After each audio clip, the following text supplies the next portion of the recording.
Assalamualaikum warahmatullahi wabarakatuh. Perkenalkan, nama saya Muhammad Arif Nurhilzan. Saya berasal dari kelas 10 IPA SMA Negeri Bina Bakti Sapat. Kali ini saya akan menjelaskan materi biologi tentang monera. Monera adalah organisme uniseluler atau organisme satu sel. Monera berasal dari kata moneres dari bahasa Yunani yang berarti tunggal. Struktur makhluk hidup ini sederhana, terdiri hanya dari satu sel hidup. Inti selnya belum memiliki membran inti atau kariotek, sehingga disebut prokariotik.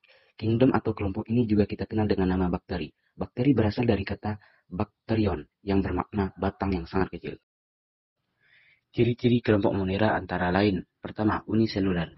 Uniseluler berarti satu sel atau makhluk hidup yang terdiri dari satu sel tunggal. Organisme uniseluler dapat berupa koloni maupun hidup secara individual. Salah satu alasan dikeluarkannya bakteri dan alga hijau biru dari kelompok plantae adalah karena tubuh bakteri dan alga hijau atau monera tersusun oleh hanya satu sel. 2. Bentuk sel bervariasi. Bentuk sel pada kelompok monera sangat bervariasi. Ada yang berbentuk batang atau basil, bulat atau kokus atau spiral. Ada yang berkoloni ataupun tidak. Bentuk koloni yang terbentuk gabungan dua sel. Diplobasil atau diplococcus. Kubus atau sarcina. Rantai atau streptococcus atau streptobasil. Anggur atau Staphylococcus atau Staphylobasil. 3. Prokariotik. Sel prokariotik adalah sel yang tidak memiliki nukleus atau inti sel yang terbungkus membran. Dalam beberapa literatur, prokariotik juga didefinisikan sebagai sel yang tidak memiliki organel yang terbungkus membran.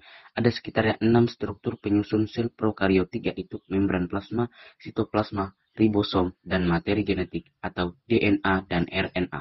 Selain itu, bagian lain dari sel prokariotik adalah dinding sel dan flagela. 4. Memiliki dinding sel. Dinding sel yang menyusun bakteri dan alga biru berbeda dengan tumbuhan. Dinding monera terbuat dari zat peptidoglikan, sementara tumbuhan tersusun atas selulosa. Meski demikian, beberapa bakteri dinding selnya tersusun bukan dari peptidoglikan atau kelompok Archaebacter.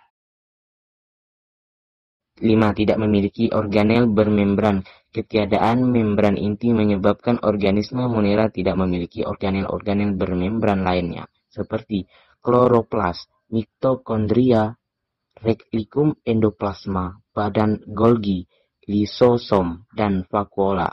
Adapun organel yang terdapat pada monera antara lain nukleot, mesosom, ribosom, klorofil, membrana sel, dan dinding sel.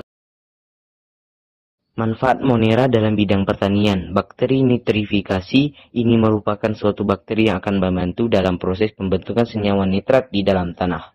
Bakteri yang mengikat N2 atau juga nitrogen bebas meningkatkan kesuburan tanah. Contohnya ialah seperti Clostridium pasteuraium dan Rhodospirium rubrum. Manfaat monera dalam bidang industri. 1. Archaeobacter psyllium di dalam pembuatan nata de coco.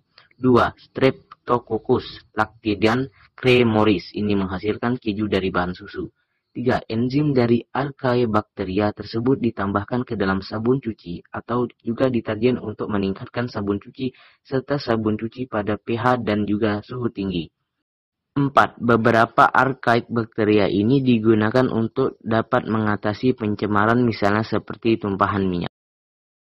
Oke teman-teman, segitu dulu ya penjelasan saya tentang monera. Semoga penjelasan dan presentasi saya tadi dapat bermanfaat bagi kalian semua. Wassalamualaikum warahmatullahi wabarakatuh.